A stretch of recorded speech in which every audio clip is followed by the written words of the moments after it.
The following podcast contains adult themes and adult language. Listener discretion advised.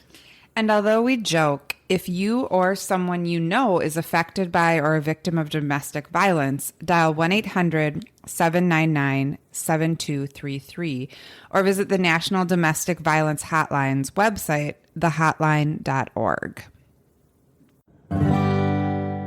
But it's always the husband, it's always the husband, it's always the husband. I don't keep bed.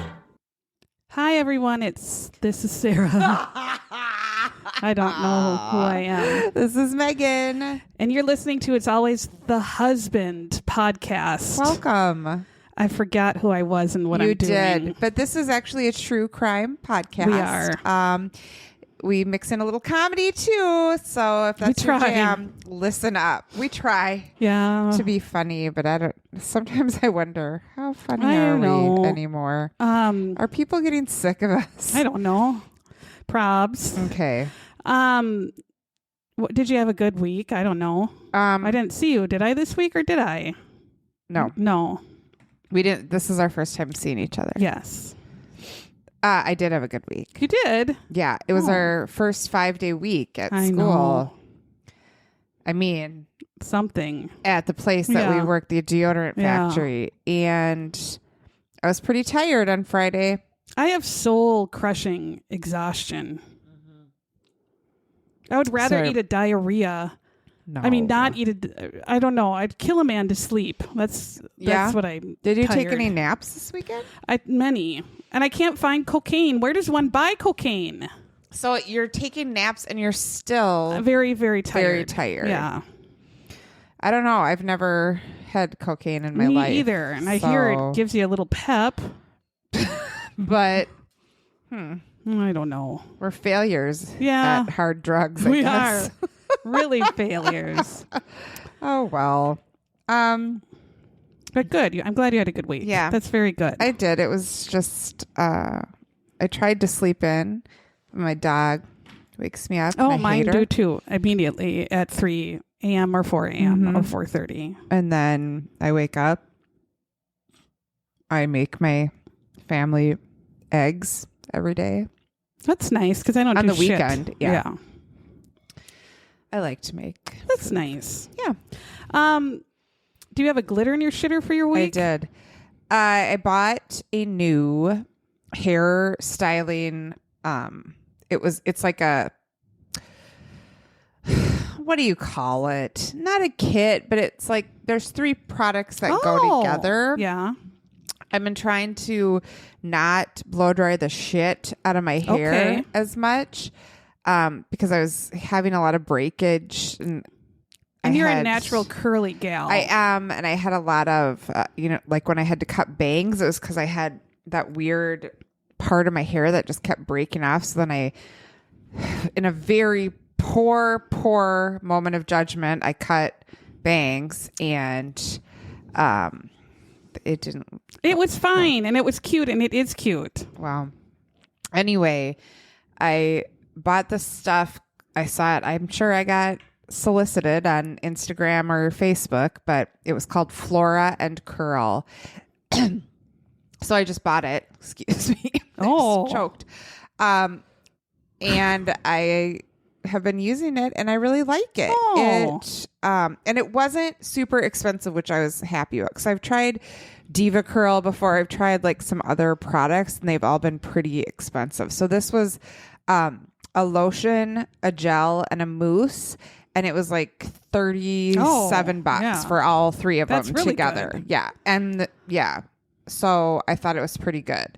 And I really like it. It makes my hair soft. Nice. But not frizzy. Like it really holds my curl in place. And I have an odd curl. Like my curls are not very uniform. It's kind of all over the place. I like your curls. But so it's called Flora and Curl again, and I like it. Well, that's nice. Yeah. Mine, because my deodorant factory room is hotter than the surface of the sun. Yes. There's no air conditioning. I might as well be walking on the sun. And I am too weak of a human being to work in conditions where it is 87, 88, 89, and there's no air conditioning, and there's 40 people in the room. Yeah, that's... I just am not a warrior person. Inhumane. I am not a strong person. I am a weak piece of shit. Yeah. So I'm wearing less and less clothes to work. I look like Chrissy from Three's Company in her tiny, skimpy, and I don't have the body of Three's Company Chrissy, so it's horrifying. Well, who does? But I'm wearing lots of Target New Day tank tops. You can get them for like $6 now. Nice. And they're wide enough, like I'm wearing it now, where you can wear a bra and your bra doesn't stick out, and your boobs don't really stick out the top. It's a nice coverage. So you can wear it to work. You can when it's 90. Yeah, when your room is hot, humid farts and 95 degrees. Most people don't have to live like that. Right. It's where it's so hot, your sweat is pouring down your back, in your front, in your sides, in your face. Ugh. Your hair is so greasy that you look like just a gross garbage person. Yeah. On the outside, I am on the inside, but now I look like on the outside. But now, yeah. And you're wearing just no clothes. And just people are going, oh, God. Is anyone trying to like fix it? No. Okay. No. Because it's been like that for like 6 years. Are so I kids think coming they don't home care. and saying they're hot? I feel like they are because they're puddles of wet sweat.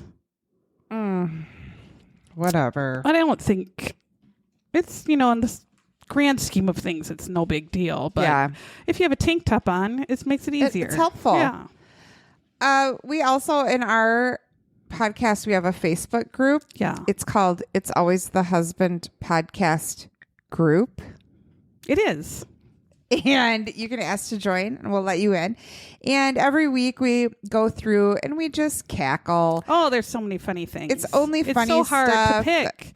Yeah. So hard because they're all so good. Yes. And gross. And I love it. The grosser, the better. For me, I love it. Yeah. What was your favorite? Well, there's so post many, of the but week? ones that just, if I just laughed out loud. Fallon Berger just recently put this one on. It was just it's like a sign like at Target where you hold up your keys and it just says fat.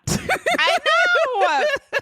And I thought, I need a sign that just... Why? It just... I'm sure it's maybe like photoshopped or something, but because I can't imagine someone would just...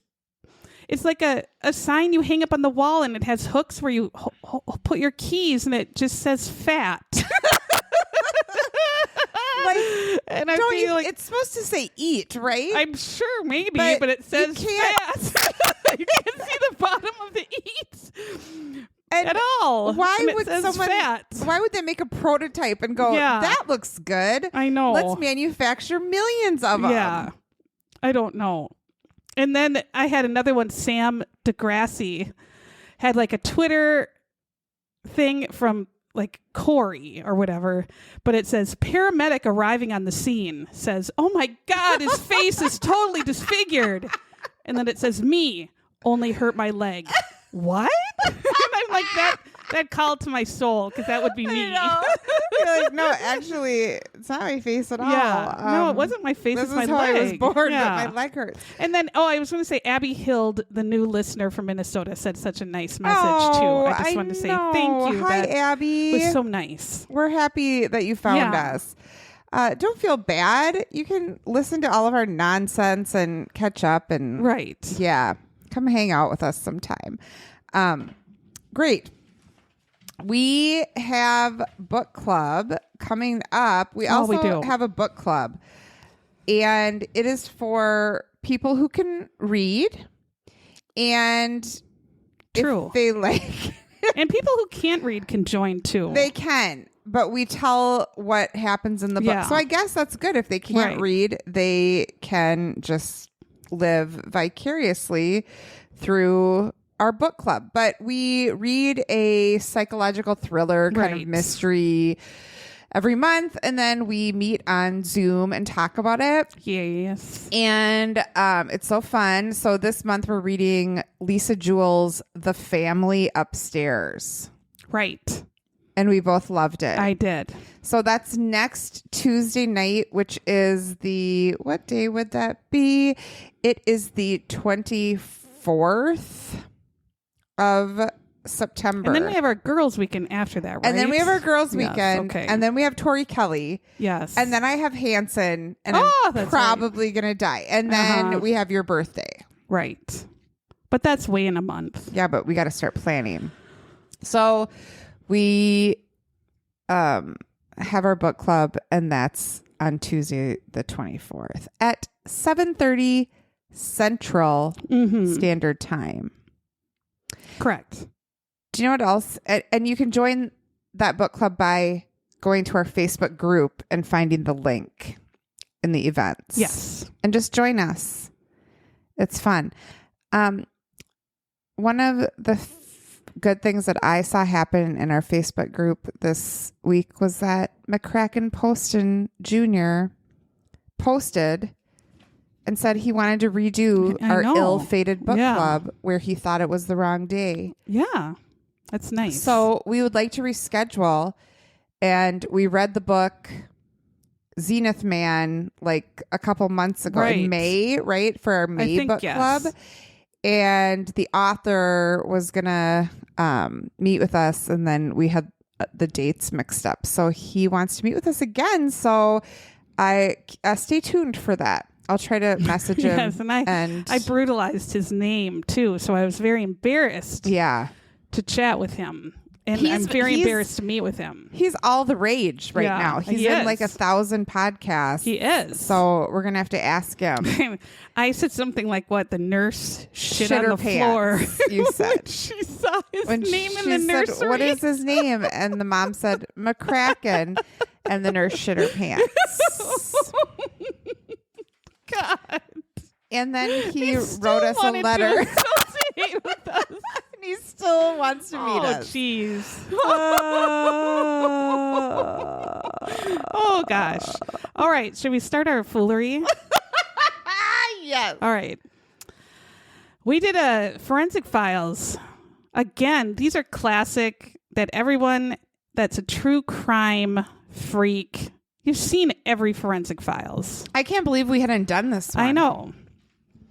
When I sent it to you, I thought for sure you were going to say, yes, you dumb bitch. No. We did this one. No, I knew of this one, but I thought this one was one where the guy got off. I know. So I always ignored it. And we just told the ending, but that's okay. Oopsies. Okay.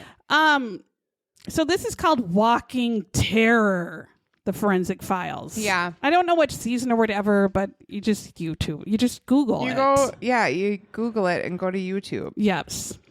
So we're going to tell this one that's a fuckery wrapped in a shittery horse cockery. It sure is. Now this says it was season 9, episode 30. Sure. Okay. Sure. All right. We're going to go to Phoenix, Arizona in January, where it's probably still nice. Well, January for us is horrific. Like our snot is frozen. And you die if you go outside. And you die. In our nose. Yeah. As we walk to our cars. If you were drunk and got locked outside, you would be dead in the morning. You would be a walking terror too. Yes. Yeah. Because you'd be dead. But January. Yes. In Phoenix, I don't know. You probably just gets to 40. Lovely. I don't know. All right. So it's January night, and there's this guy. He's in his backyard for some reason, and he hears these noises from his neighbor's backyard, and he thinks his neighbors are porking. He says this, you guys. Yeah, he thinks they're fucking. I thought they were sex noises. So, Sarah, what did he do when he thought they were sex noises? He went to the fence and looked over, and I'm sure unzipped his pants and took out his Wanged jacket. He wanted and 100% that's what he was going to do. He wanted a closer look, you guys. So he went to the fence and looked over, and I'm sure he was going to zip down his pants and crank it. He heard it and he wanted more. Are they porking in the yard over there? And so what he sees, peeked over. he immediately looks over the fence. Yeah. Because he wants to see two of his neighbors humping in the backyard. Ew. I would run for the hills. No, I know, right? You would just be like, oh, God. Like, please. I don't want to have that picture in my No. head forever. Like when we walk out to our cars in the morning to go to work and say, hey, Ted. No. Oh. And that's all. I mean, if No, I there'd be heard no that, way. no, If I saw my neighbors weighing, I would die. No, I would literally, if I heard it, I'd be like, right on, and just walk back into my house. No way. Or your older lady neighbor's boobs. No, not for this girl. Oh, but this guy jumps the fence, jumps up onto the fence, looks over and starts cranking it. But he sees Yarmilla Falater. What a last name. Falater is a last name. It's the worst. I forgot that's what their name was. I mean, a fellatio Falater. When I was watching this, every time they would say Falater, The worst name Phil ever. would just laugh hysterically. He's like, So Yarmilla God, what are you- BJer, blowjobber. Gosh, the poor woman had to take this last name. that's when you keep your maiden I know, name. the poor thing. No, thank you. But he sees his neighbor Yarmilla on the ground. Mm-hmm. He's like, And then he sees Scott, the husband, Scott Falater. Good grief. Changing his clothes because he looks up at the house and he sees in the bedroom window and Scott has bloody ass clothes on and he's changing. And this is where the cranking really picks up speed. Oh my God. But he realizes the clothes are bloody. And Scott's putting on clean clothes. Scott comes back down the stairs. Scott tells their dog to shut up. Mm-hmm. And then he grabs Yarmilla, who's still on the ground, drags her to their swimming pool, and holds her head underwater until she drowns. Right. So that's what the neighbor, witnesses. So the neighbor calls the police, and we get the 911 call, even though I couldn't understand it very well. It was subtitled. Police come right away. They find Yarmilla floating in the pool, deceased. Mm-hmm. She had been stabbed like multiple times in the front and the back, multiple times. And she is drowned, obviously. Scott was inside the house, and they said dazed and confused. Okay. Yep. So we see this officer called Carl Richardson, and he had senpaku. His eyes were open wider than his irises. And Really? I don't Yes. remember that about him. Okay. that's what I just wrote, senpaku. Carl? Carl Okay. did. He said Scott had a reaction of surprise, like, why are the cops here? Right. And then we meet this sleep disorder doctor called Lady Rosalind Cartwright. Was she alive? I don't know. She might have been passed But and then come back. yes, somehow her heart was still beating. She was in between worlds. And she was Yes. talking to us. Yes. She About- looked like the lady in Beetlejuice that's at the end with the slit throat in the office that smokes from her throat or whatever. That's what she looked like. So she said, the Dr. Rosalind says, the first question that Scott remembered, they asked him, how many people are in the house? And Scott said, 4. He said, not knowing that his wife had died. He means himself, his wife, and their 2 teenage children who were asleep in their bedroom and they heard nothing. Yes. So Scott's taken into police headquarters and Scott's just sitting in the chair and he has been told now that he stabbed his wife like 43, I don't know. It was it was 20 times it looked like. It was multiple. Or Yes. 20. I'll look it up. Very many times in the front and the back. Very many times. A lot. Yeah. And killed her. He's not crying or upset. He's just sitting there like, I like your wallpaper here. Oh, do you guys do you guys do your siren every day? What do you do? He was like just sitting there like he was in there for just no reason. He's not crying. He's not tearful. He's just sitting there, not asking any questions like, what the hell?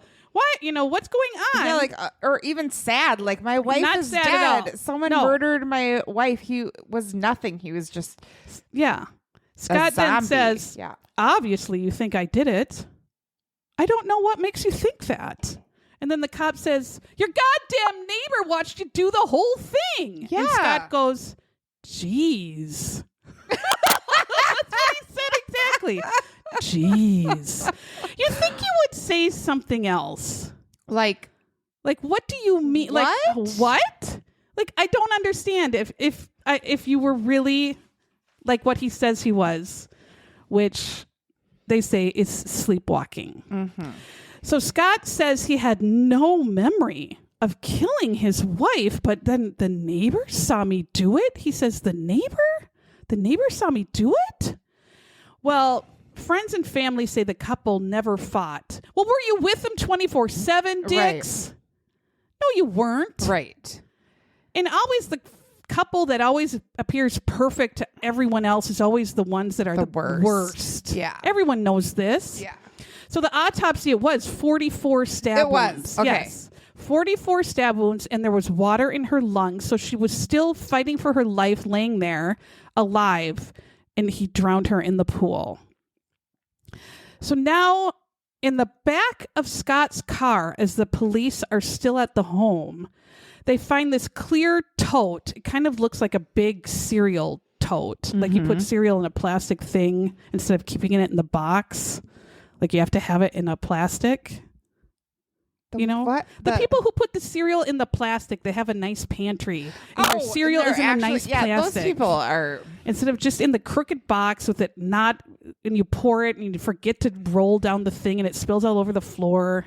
Are any of those people listening right now? Well, I'm sure some are. Really? Not everybody. I feel like those can't be our people. We're disasters. Yes, but there's some people that are together. Wow. But in this clear tote are all of Scott's blood-soaked clothes. Blood. And a knife like a who's that pioneer idiot? There's two, like Davy Crockett knife or something, a Bowie knife or whatever. Oh, it was like a Bowie knife or whatever. Yeah, soaked in blood. It was like every part of it was bloody. Yeah, like drenched in blood. Yeah, and it's 100 times. That's a lot of blood. And it's all in his car in a tote, obviously put away to go be thrown somewhere. And then police learned that Scott and Yarmilla were married 20 years. Scott was a computer engineer, where the bitch looked it because he was a straight up nerd. 100%. And then he had a balding hair, and I mean, he looked like, I don't know. Like, when you look at dad from Elf. Remember that guy? He totally did. And he would shuffle Elf into the room when people would come over. Elf. Yeah. And then he would always go and try to get the cat out of Elf's mouth. Yeah. That's who he looked like. When Mrs. Achmonic, the neighbor or whatever, would come over. It totally. And then Yarmilla was a preschool teacher's aide. Oh. Come on. Well, they were high school sweethearts, and they were the only person they each other dated. Yeah. Like they were just always with the other. They just stayed together. When questioned by police, Scott, again, he doesn't deny he kills his wife. He just says, I don't remember doing it. Yeah, he's like, I know what you're saying. I just don't remember doing it. I don't remember doing it, though. So, I mean, what are you going to do? Now, Scott's sister, they never say her name. They just say Scott's sister. She goes to the police and say, you know what? Scott is a sleepwalker. When we were growing up, I saw him sleepwalking. I tried to wake him up, and he took me like Hulk Hogan and threw me across the room. Yeah. And the police are like, oh. He like manhandled her Yeah. bad. And they're like, holy okay. All right. Okay. So now we go back to Dr. Rosalind, who again is in between worlds, a foot in the dead and a foot in the living, right down the middle. And she says sleepwalking is very rare. I mean, it is, isn't it? I mean, but everyone knows what it is. But we have like friends like CT of the Pea Hive who sleepwalks and pisses. He does. Yeah. And she talks in her sleep. Yeah. And she conversates. Yeah. In her now, sleep. I would say I could believe some of this because like 4 nights ago, I punched Jamie several times in my sleep with a closed fist. And I remember the dream. I was punching something in my dream and it was not Jamie, but Jamie had to he was grabbing my hands and woke me up and I had been punching him. And I've never done that before. You were pissed at him, weren't you? No, I mean, it wasn't Jamie in my dream. Yeah. It was like something else, but I was punching him and I'd never had like a dream where I was actually physically doing something. And so then I thought, oh my God, I thought I could see where someone maybe did something physical because I did it. I mean, I'd never done that before, but I was punching him in my sleep. He had to wake up and he said he had to grab my hands and like shake me and wake me up. And then of course I started hysterically laughing because I was punching him in my sleep, like with punching. But I remember then the dream, like it wasn't him. I had no idea that was him there. So I thought, oh, maybe this is a thing. I don't know, but this seems very extreme what he did. So I was still like watching curious, like what's going to come of this? My nephew sleepwalks and he took their hamster out of the cage or whatever and let it run free. And then the next morning he was like, the hamster's gone. Oh, God. And he had let it go and it was in their house for like, I don't know, 4 days until they found it again. Weird. And he's done other stuff like that too. Yeah. Yeah, that seems weird. Uh-huh. So Scott goes to Dr. Rosalind's laboratory or whatever, and he's monitored for 4 nights. Her laboratory. Yeah. And they study his brain waves, and she says, yeah, he kind of has these brain waves that could be associated with sleepwalkers. She said he had immature brain waves. I don't know what that means. What? She said his brain waves were immature? Yeah. Does that mean he's only immature people sleepwalk? I don't know what that she didn't explain what that meant at all. So this is what she says Scott's story was to her, I guess. This is Dr. Rosalind. She said the night of the murder, Scott was fixing the pool pump. Yes. And then he said Yarmilla calls him to dinner. And Scott, they're all sitting at dinner. And did you notice what the dinner plates look like? It's like they just took ketchup and mustard and liquid poop and squirted it on every plate. It was foul. The budget for reenactments at Forensic Files isn't great. We know that. It's $17. Yeah. It was and they had to rent foul. a house with a pool to do the outdoor scenes, so they didn't have a lot left. Yes. So Scott tells everybody at the table that at work, now he's a computer engineer, at work, gosh, they might close down the project I'm working on and everybody might lose their jobs. So Dr. Rosalind said he went to bed with a very stressful occurrence. Yeah. And then after dinner, Scott goes on his computer, aka looking at porn, probably. And then he goes to bed, is what Scott is telling her. Right. Now, Yarmilla, in the worst wig I've seen, it's like a Teresa from Housewives that give her no forehead. It's right starting at the eyebrows. Right. Yeah. Yep. She's downstairs just watching TV. Now, Dr. Rosalind says Scott went to sleep with the unfinished pool repair on his mind. He has the stress from his job. And so while he's still asleep, he gets up to try to complete the pool job. So he puts on his clothes, he grabs a flashlight, he takes a knife, and he goes out to the pool to cut a plastic ring. Yarmilla, who is watching TV, looks outside and is like, what's that fucker doing out there? So she goes out, but she startles him, and you're not supposed to startle a sleepwalker. And Scott turns around and stabs the shit out of her because he's startled. Now we see Doug, and I put, oof. But that's all I'm going to put because Doug just is trying to be Doug. Yep, Doug is Doug.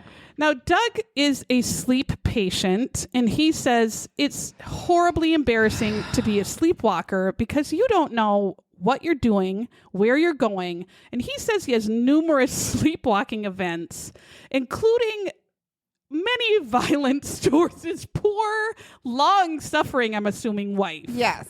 So in so many ways, his wife. So many ways. So he says, "Hey, where did he say it?" he says, "Doug, I was on top of her," meaning his wife, choking her. And I said, "Doug, we don't need to hear about your Doug, kinks. Keep it to yourself." But then he says, "I wasn't aware I was even doing it." So he gets on top of his wife in his sleep and chokes the shit out of her. And she stays with him. I'm sorry. And his face is Doug's. And Doug has something curious. His eyebrows are not horizontal. No. His eyebrows are vertical. That was curious. His eyebrows go vertical up, straight up top. Start and go straight up. It's very odd. Now picture someone with a vertical eyebrows. No, it's not a cartoon. It's Doug. It's Doug. So what I was thinking, like obviously maybe back in the day, people didn't really, like sleep a lot with the other person, like overnight before they got married, back in the day. That's what I thought too. So what do you do if you marry some guy who gets on top of you and chokes you? I don't know. You would have to, but then if you sleep in another room, what if he just sleepwalks and finds you? You just have to have a lock from you would have to have a inside lock or something? But then why are you married to someone that's going to kill you in your sleep every night? No. Or do God knows what. That would be sad. Yeah, and you like them when they're awake, but then they're like shoving can of corn up your ass when you sleep. You're like, what are you doing every night? That is a shocking Or they're putting like way to wake up. clothes pins on your nips. No. I don't know. Now, they say sleepwalkers are in a dissociative state. I can see that, where they're like, obviously not conscious to what they're doing. So if Scott was sleepwalking when he committed this crime, legally, they could say he's not responsible if he wasn't being conscious of what he's doing. Okay. Now, there's this Canadian case, which, again, I am suspicious of this, but 15 years, or not 15 years, but years before Doug's case, which was in 98 or 7, something like that. This dick from Canada named Ken Parks, he sleepwalks, but the fucker sleep drives. He drove 15 miles and kills his in-laws. What? He drives to his in-laws' home, goes inside, and stabs them to death in his sleep. And he gets off. He's not guilty. No. And I don't understand that. How do you sleep drive? I don't understand that and then either. get to the right home. Yeah. But he was innocent. They believe that he did it. And then there are over 100 published cases of sleepwalkers turning violent at that point. And I did punch Jamie in my sleep. So there's 101. So the police are like, okay, I'm going to look closer maybe at this marriage. And they learn, of course, that it wasn't as happy as the friends and family thought. Now, Scott was in the Mormon church, and Yarmilla, I believe, was not. And Yarmilla was... Well, they both had converted, but I think she was... She was not as in it as him, I'm assuming. Yeah, like neither of them were raised Mormon, but they both converted. All right, because he was all in, and she was mad that he was not spending the time with the family. And then she, I think, was like starting to be like, I'm not really into this, but he still was really into it. Well, she actually asked him for a divorce, and Scott decided to pick the church really over her. And Scott wanted more children, and she absolutely did not. Right. There were allegations of affairs, but they did not find any solid proof, I guess, of any. So the prosecutors decide to hire their own sleep experts because they didn't want to take the word of Dr. Rosalind, who had passed and came back. So they hire Dr. Pressman. And so he looks at Scott's sleep study brain waves and said it looked a lot like sleep apnea and not anything like sleepwalking. Yes. So he says Scott that night went to sleep with his contacts in, and that he got dressed, got a flashlight, and Dr. Pressman said, "Bitch, true sleepwalkers cannot distinguish between day and night. He wouldn't have known it was dark, so he wouldn't have grabbed a goddamn flashlight. In sleepwalking, you don't know if you could be in the day and the night. You don't even know because you don't understand time. So him getting a flashlight already says, doesn't make bitch sense. Wasn't sleepwalking."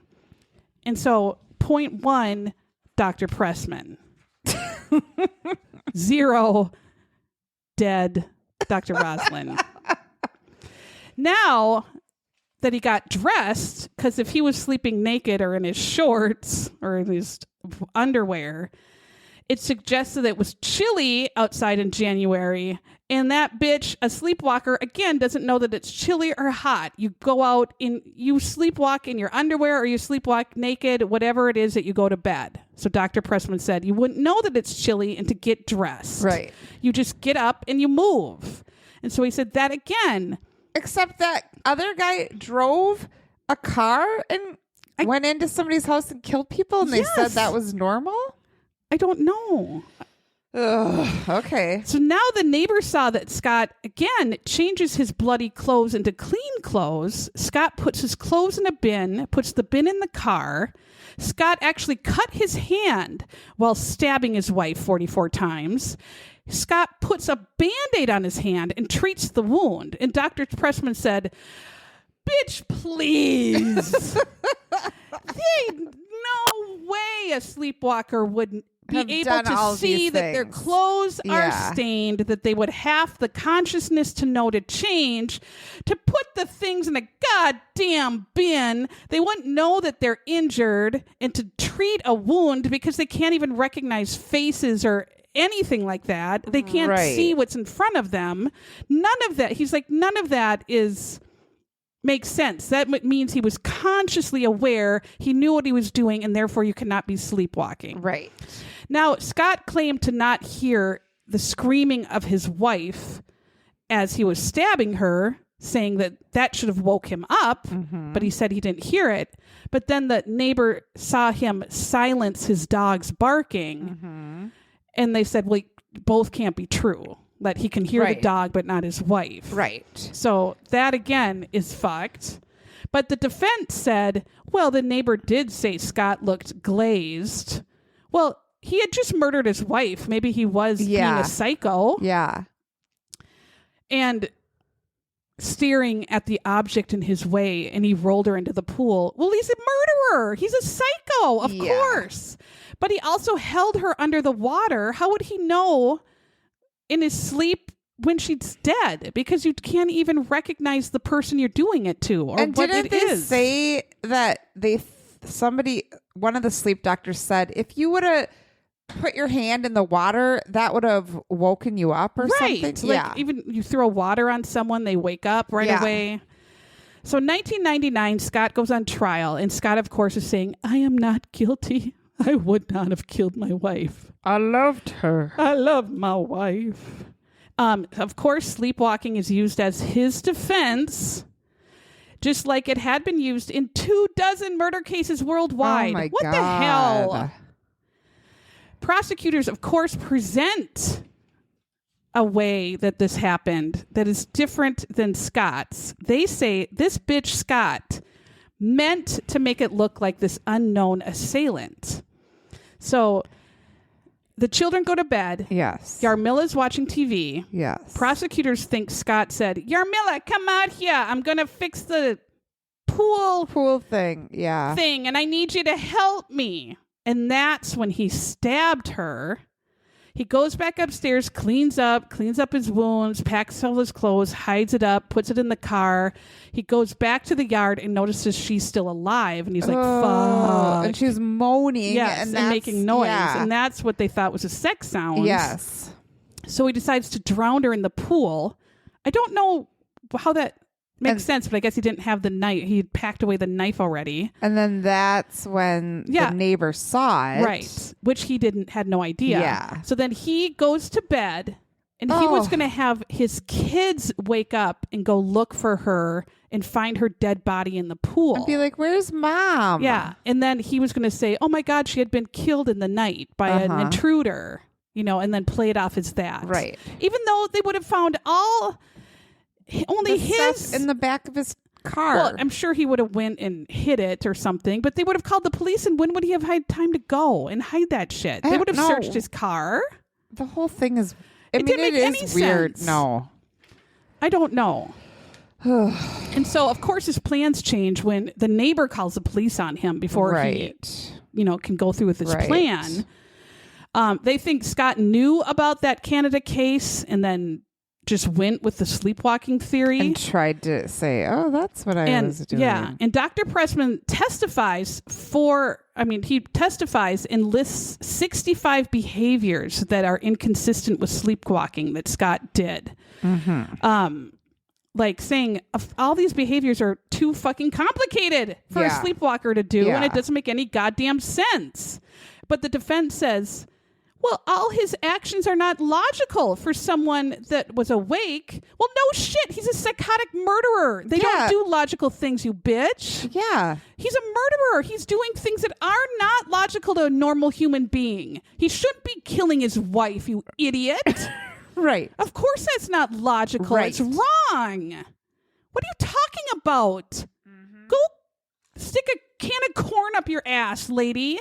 What a horrible dumbass. Of course it's not logical to stab your wife. No. But people do it all the time. They do. And they're not sleepwalking. My God. So, of course, Scott testifies in his own defense and goes, yeah, could you believe that? I love my wife. I didn't want to kill her, though, and I sleepwalk and I kill her.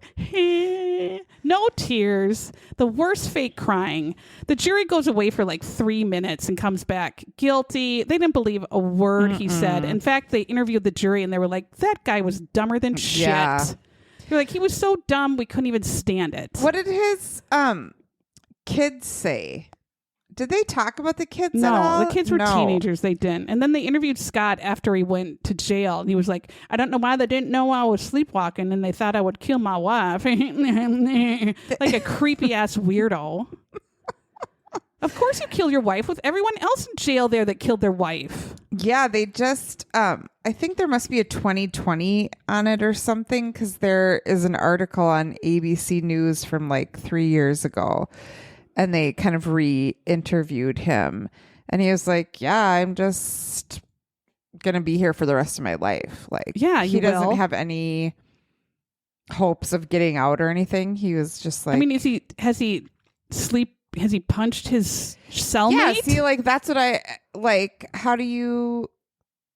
Is he still sleepwalking? Is he still... Because you're pretty stressed, I'm sure, in jail. Is your sleepwalking getting worse? Right? Or is it just not happening again? Huh. Oh, this one says their son, Michael Falater, has long maintained he had a very good childhood. Well, I mean, that's good because you had a good mom, probably. Yeah. It was a very loving home. Of course it was, because your mom was very loving. Yeah. Oh. Because she was a preschool teacher's Teacher. para. Of course she was loving to children. Yeah. She was going to help her husband at night fix the goddamn pool. That's how loving she was. And Yeah. she put up with that shit. Yeah. Just an idiot. Why would you? And I don't understand why he had to do that. I don't know. I'm sure she was sick of him just as he was of her. And she wanted the divorce. And they're poor kids. Oh my God. Just a disaster. Now to go from no parents to no parents in one day. Right? Oh, how sad and scary that it's your own, like in your own house and your own dad. Oh. No, you would never trust anybody again. No, ever. That's sad. And poor Doug. Doug's wife. And And he tried to get help. I'm hoping he got help. yeah, or she. How do you help it? Do you have to change your brainwaves? Or Do you have to wear bells? Maybe? And let's say when you get up, Here the wife it gets up. comes. Oh God! Oh, I hear how all these miserable. goddamn bells. He's coming. He's Better bar the door better. Oh God! Shit. No. Well, that is another horrible story for you. Oh God. Yeah, if you have a sleepwalking spouse or friend, Yeah, tell us. Let tell us us in know. our group. Yeah, how tell it us in the is. group. What is it called? The Facebook group. Yes. Yeah. We're curious how this works. And also, if you put your cereal in neat containers and your pantry looks nice. People must do that. Lots of people must do that. Mine. One time I tried and I bought like 2 Tupperwares. I mean, not fancy, but I'm way too much of a disaster. They just for fell that. by the wayside, and we just keep eating the cereal out of the box because it's easier. Yeah. Well, yes, for me, because I'm a nightmare type B. Oh, we both are kind of nightmares. I'm the worst. Oh, shit. Well, read fast if you haven't started the family upstairs. And if you can't read, we welcome you to. Yes, please come. And then at book club, we'll decide when we want to try to meet with McCracken again. Yeah. So show up for that. It's next Tuesday on Zoom at 7:30 Central. Central. Chicago Yes. time. Otherwise, please follow us on our Facebook And tell or your Instagram. friends. Tell your friends. Give us a like or a rating. We really appreciate it. Send us some messages. We love to get those too. And share. Is your other new podcast, These Are the Gays of Our Lives? Did that make it to Apple yet? No, but we have 100 downloads already. Oh my and God. We're not at Apple yet, so I'm hoping this week God, we'll be hurry on Apple. up, Apple. I know, it's taking a while. That's the only way I know how to listen to podcasts. I mean, it's always the husband got on in like 4 days, and this one's just taking its time. I don't know. So they're really vetting you. I guess. They need, I guess. to make sure. They're not sure if we're maybe being weird or serious. We're what trying you're trying to say. So, okay, well, but people who have listened have had very positive feedback. Good. One friend of Drew's is now questioning his sexuality because he enjoys it so much. Oh, wow. Yes. And the men we're talking about are so handsome. Yeah, they are. But we get to gals the next time. We got some sexy gals. All right, I can't wait. All right, thanks so much for listening. Bye. Bye. Yeah.